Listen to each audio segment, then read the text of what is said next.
Hello everyone and welcome to the first episode of Let's Play Diablo for the Sony PlayStation. Playing the PlayStation version of this game because A, I do not have a way of recording PC footage as of right now, and B, getting the PC version to run on a quad-core machine is probably a massive pain in the ass anyway. So I bought this version off of eBay, and I kind of wanted to buy this again because I had this and I used to play this a fair amount back in the day. Let's skip that.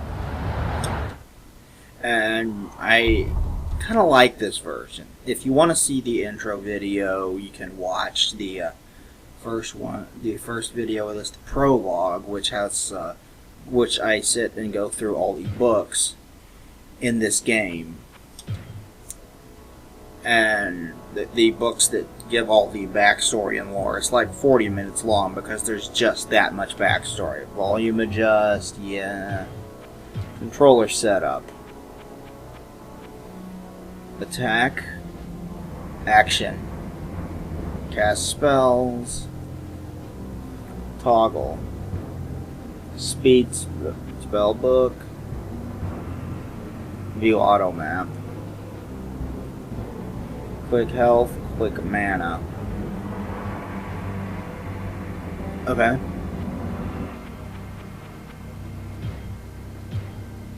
Just looking through that, but anyway.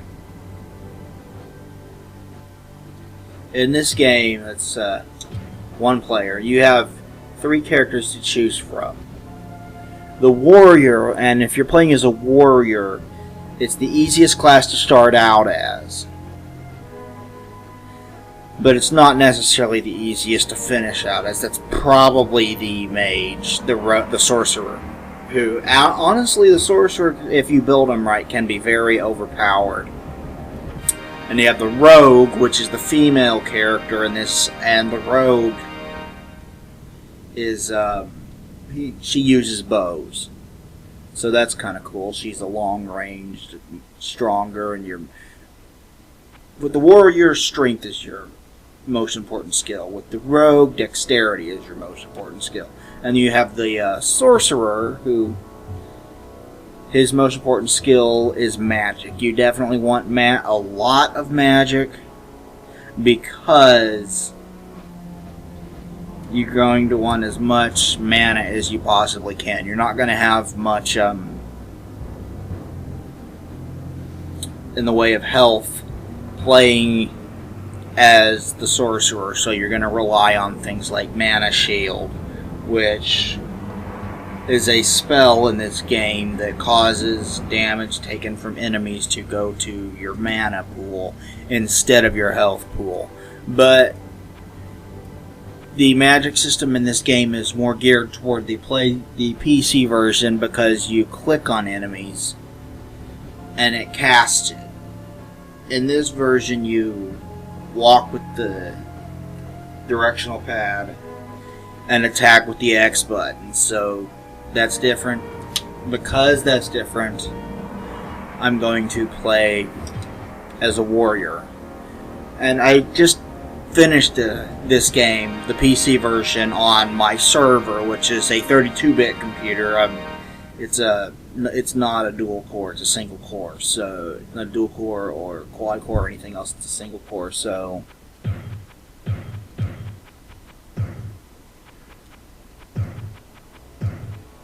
this game runs fine on that. I might be able to record the PC version from that. I haven't tried because I don't have a way of recording the PC version. Wait, no. That wasn't spelled right.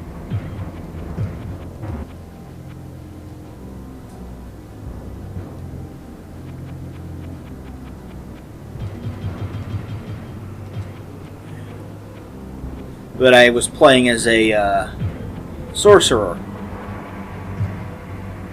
And I got him to level 27, and I managed to beat the game at level 27. Beating the game on PC is significantly easier if you choose to do glitch in it that lets you duplicate items, because you can find items in this game that just instantly up any stat you have by 1, and you duplicate that over and over and over again, and you can just infinitely increase your stats for about 50 gold coins a piece. Really cheap to do, very easy to do, and you get a much stronger character very, very quickly out of it doing that. But this PlayStation version, this is going to be legit. And you'll notice right off the bat, this does not look as sharp as the PC version. It also does not sound as sharp as the PC version. But let's walk around and introduce ourselves to the townsfolk, shall we? Here's Farnham the town drunk. Drinking peace?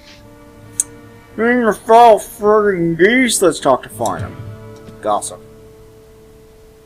What is a kid with more problems than him and me? And I know all about problems. Listen here, that kid's got a sweet deal. Well, he's been there, you know, lost a leg. Gotta walk around on a piece of wood. So sad.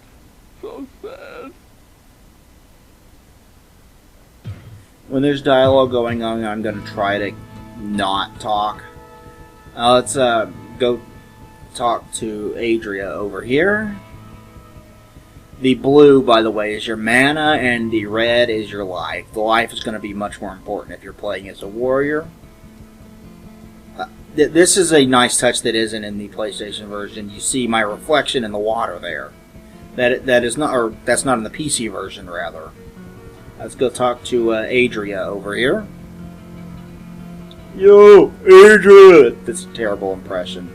I sense a soul in search of answers. She is where you will get magic items, or items that up your magic, like up your mana pool. So if you drain your mana, you can go get potions of mana from her. You can also get staves, and you can sell staves to her. She'll also sell books sometimes. Let's just talk gossip. The greatest power is often the shortest lived. You may find ancient words of power written upon scrolls of parchment. The strength of these scrolls lies in the ability of either apprentice or adept to cast them with equal ability. Their weakness is that they must first be read aloud and can never be kept at the ready in your mind. Know also that these scrolls can be read but once, so use them with care. Seeing as how Adria deals in the game's magic system and everything, we're not going to be talking to her all that often as a warrior, but I think it's important to at least introduce ourselves to her. Let's go introduce ourselves to the rest of the townsfolk. Here we have Cain the Elder. My friend, stay a while. If you find magic items in the levels of this game, you can bring them to him, and he will identify them for you for $100. Magic items will usually be good, but it is possible to get things that negatively affect you. Oh, Jillian is a fine woman, much adored for her high spirits and her quick laugh. She holds a special place in my heart. She stays on at the tavern to support her elderly grandmother, who is too sick to travel. I sometimes fear for her safety, but I know that any man in the village would rather die than see her harmed. We will introduce ourselves to her in just a little bit. Let's talk to Blacksmith Griswold. Oh, what can I do for you? You will buy weapons and armor from him.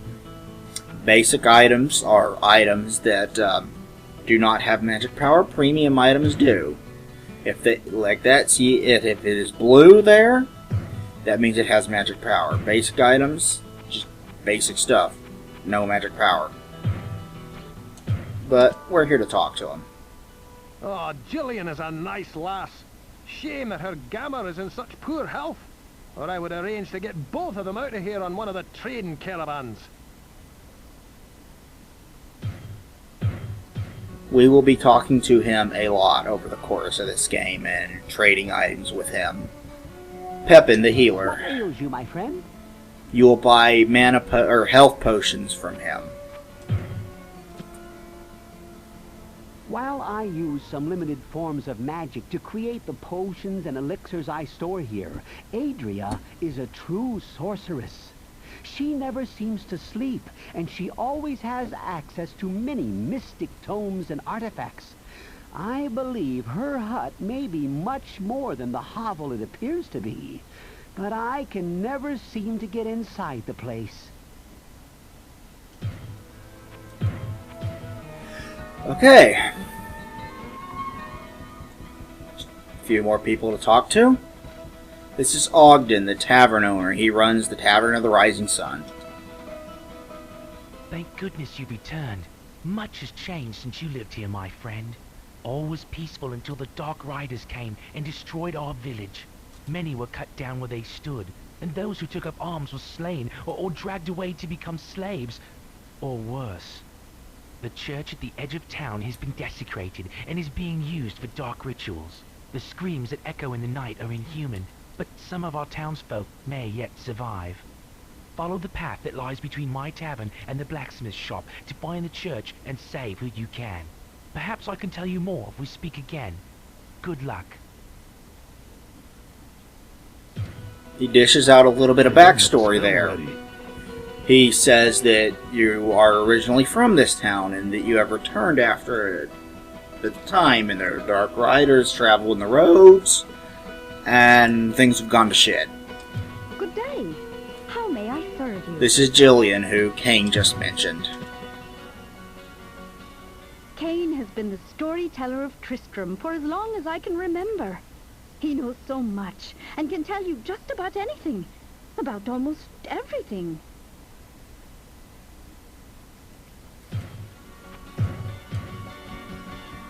One more person to talk to. And it's the kid that Farnham mentioned, so let's go over here. He's like way the fuck over here by himself. Go across this little bridge. Up here. You, let's talk. Work the peg-led boy. Over here. I guess I owe the blacksmith my life. What there is of it. Sure, Griswold offered me an apprenticeship at the smithy. He's a nice enough guy, but I'll never get enough money to... Well, let's just say that I have definite plans that require a large amount of gold. I'm sure you do work. You can gamble on items with him. He always has some item that he's carrying with him, and the only way that you get to know what he has is if you pay him 50 gold. And sometimes he's got good stuff, sometimes he doesn't. I practically never bother with it, though. Let's get down to the meat and potatoes of this game now that we've introduced ourselves to everyone, though. Oh, there's someone dying outside of the church. Let's talk to them. Please, listen to me. The Archbishop Lazarus. He led us down here to find the lost prince. The bastard led us into a trap. Now everyone is dead, killed by a demon he called the Butcher. Avenge us!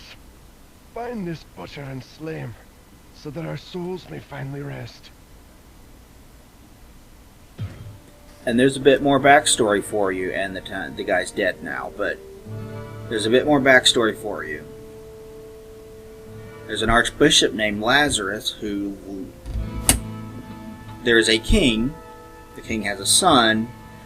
The king's son is missing. There's an archbishop in this area named Lazarus. Lazarus led a party. They got slaughtered by a demon called the Butcher. Now let's enter and find out what awaits us at the levels below the cathedral. Loading. Load times. Don't you love them? What? No? You don't? I usually actually play this game with the map on. Has been fouled.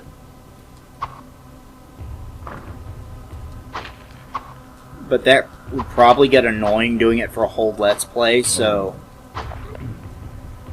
I'm going to try to avoid doing that.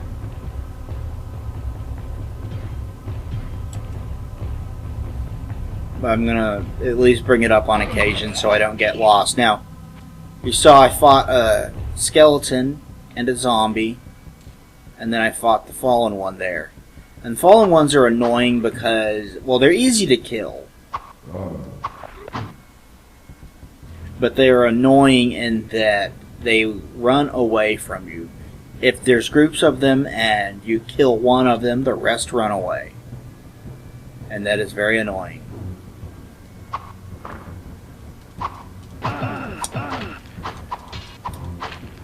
But the way this game works is you have 16 levels to travel through to beat it.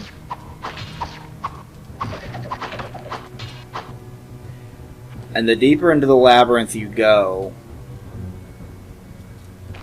the harder the levels get, as you might imagine.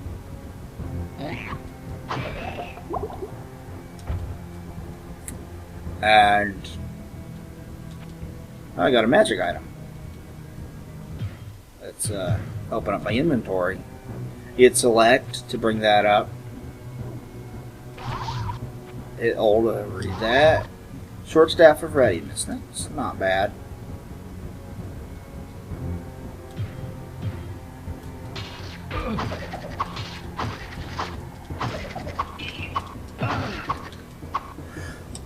But every single time you start a new game, every single level of the dungeon is going to be randomly generated, and you're not going to necessarily get the exact same quests every single time.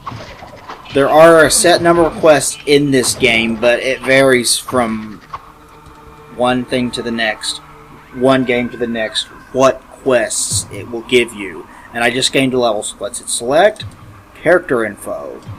2 on strength, 1 on magic, 1 on dexterity, 1 on vitality. I don't have a spell ready. Fallen. What's that? Rags. I'll go back and identify that later.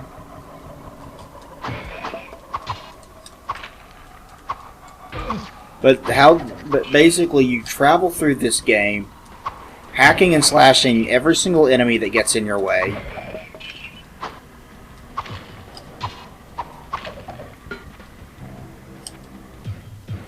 Let's put on that cap, shall we? Not very good defense, but at least it's defense. And you'll have barrels that you can slash. And the environment and the look of the environment changes every 4 levels in this game. So you'll get through 4 levels and you'll do it. But you don't want to just run through this game. Take your time with it, because if you run through it, you're going to eventually get your ass handed to you. So you want to run through the same levels multiple times so that you will gain experience. And gain levels and get stronger and be like level 30 or 40 or whatever by the time you get down far enough to take down Diablo. Right now I'm going to go repair my items and sell a couple items and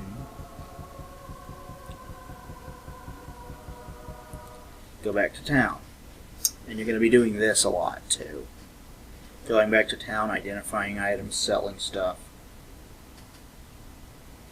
And this first episode's probably going to be pretty long. Just, I want to get through level 1 of the dungeon. And I'll probably run through level 1 of the dungeon again in my second episode, just to gain a little bit more experience. But hey, I reached level 2. That's something. Alright, Kane, let's go talk to Kane.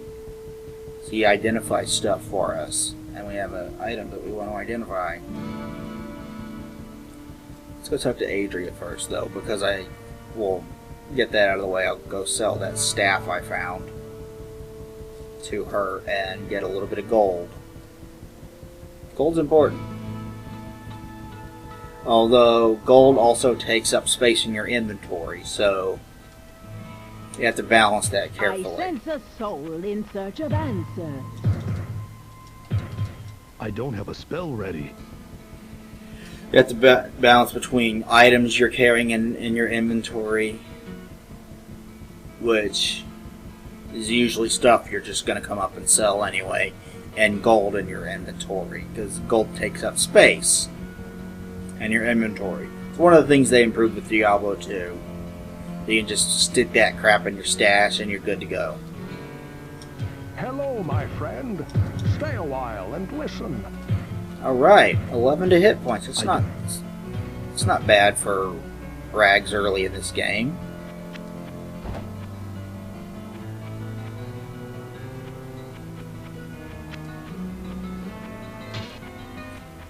That does slightly more damage, so let's do that. Well, what can I do for you? So that club, so that short sword and that club, and go back. Repair items for me, would you? I don't have a spell ready. Now let's go back to the labyrinth. And I'm going to keep going basically until I finish level 1.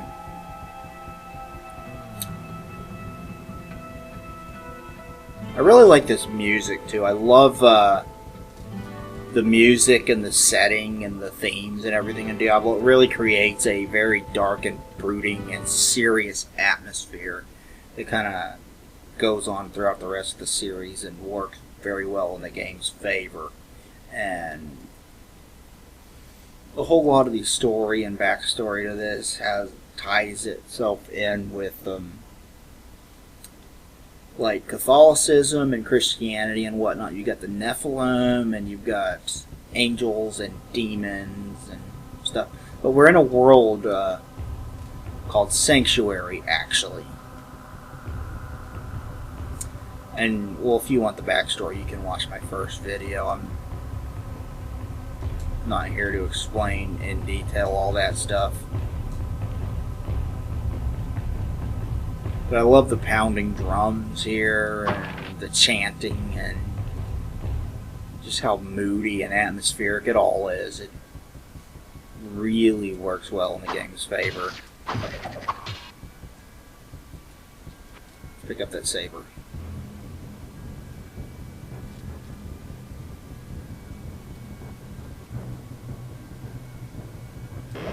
Open that.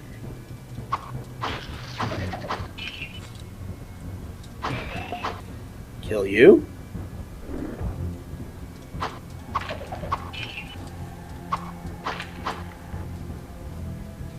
You. Die before you run away from me. I did not give you permission to continue to live. Scroll of Identity. Staff of Healing. I'm just picking up everything in the dungeon right now because starting out this game can be very hard. Getting gold can be very tough. So your best option is to just pick up every item you see and just sell it all for gold until you have a decent amount. And then you'll eventually get to the point where collecting 10,000 gold is nothing in this game. Like once you reach the lower levels, the labyrinth, level 10, level 11, stuff like that. It's so easy to collect gold on those levels.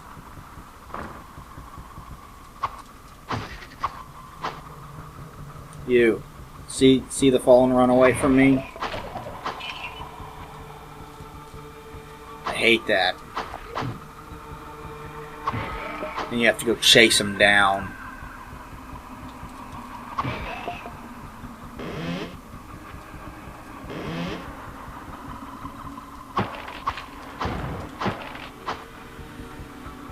Oh, and that's another thing. There are traps in this game. Barrels will explode. Fucking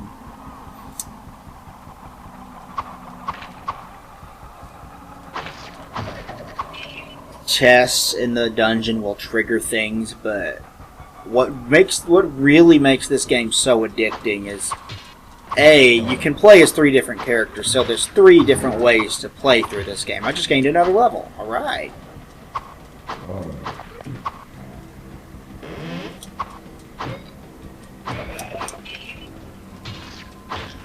And B, as you travel throughout the dungeon, it's a constant system. The game is constantly rewarding you for everything you do. So, like, you will be walking through and you'll just get gold and weapons and armor and helmets and rings and books.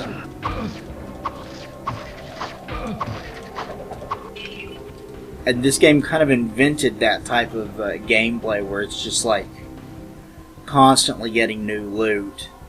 Some good, some bad, but it makes you want to continue to look for the perfect item or a better item for your character just to make him more powerful.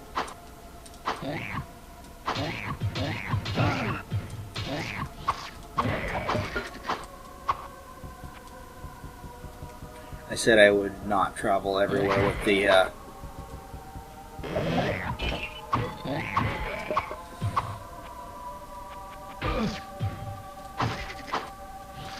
I said I would not travel everywhere with the mini-map on, and then I wound up doing it anyway. So if I catch myself doing that, I'm sorry. I know that's can be kind of annoying.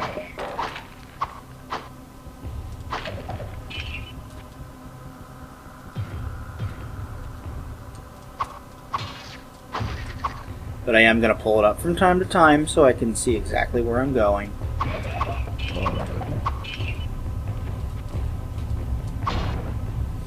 Oh, in the bubble there, on this version, that is the skill that you currently have equipped.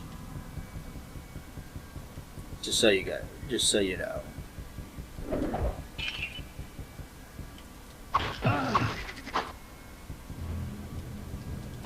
You see how this game is constantly rewarding me with gold and other items? That's what it does. That's part of why it's just so fun and addicting. And Diablo 2 is even better. Just because they improve so much on various mechanics and add new things in that just make it a more fun experience. I mean, it's more varied in enemy types. It's more varied in environment types. It has more classes to play as. And every single class has their own set of skills that you level up instead of dealing with spell books, so everybody can learn the same spells like they do in this game. Which gives you a minimum of 21 different character types that you can play as, and that is just insane. And when I was playing it, I became a master of almost all of them.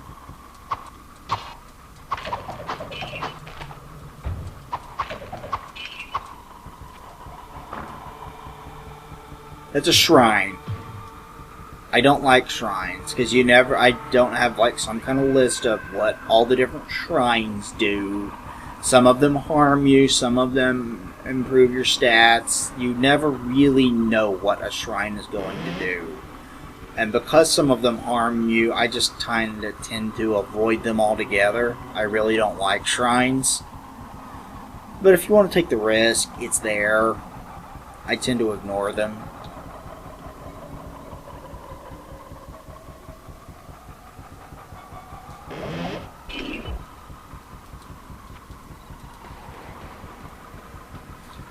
Is that everything?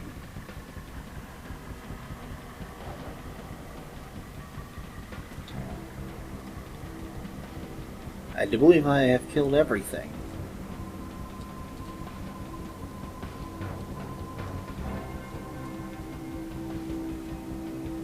Yep, I have killed everything in this labyrinth, so let's go up and sell stuff and call it a video, shall we?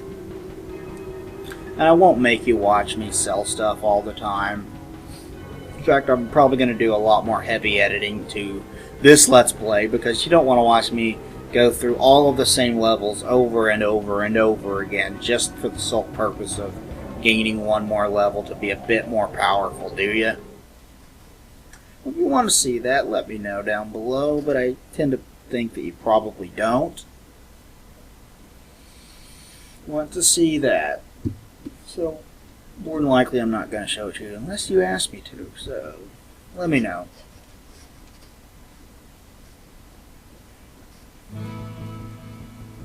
But this definitely is going to be a different kind of Let's Play than Doom was. I don't have set levels because every single one is randomly generated every single time I start a new character. So I can't really run through it one level at a time and have each level be another video. Hello, my friend. Stay a while.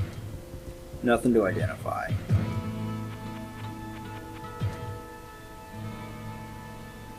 Staff. Rags. Huh.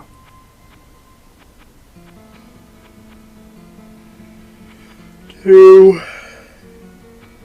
1 through 8. 1 through 8. Okay. Nope. Wow, Nothing worth what can I keeping. do for you? Saber, cap, rags, cloak.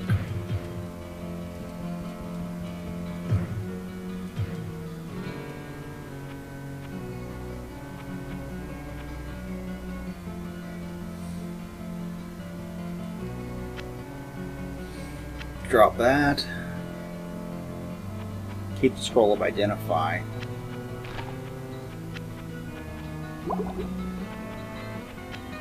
Let's stock our belt.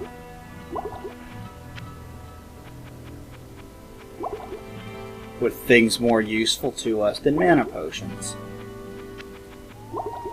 There we go. And let's go sell our staff and call it a video.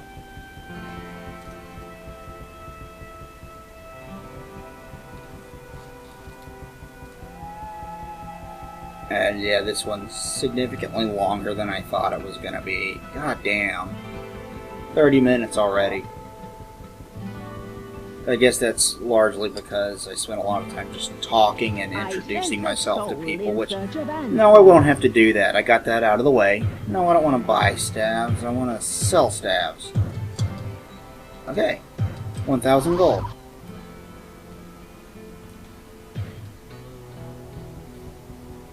And that's it. That's it. Thank you everybody for watching. Let's save my character.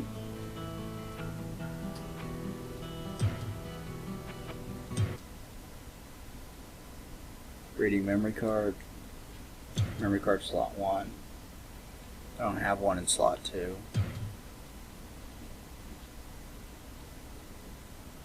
Character's been saved. Press X to continue. And that's it. Thank you everybody for watching this episode of Let's Play Diablo. Please like, comment, and subscribe down below. It would be greatly appreciated. And we will talk to you guys next week. Thanks everybody. Bye.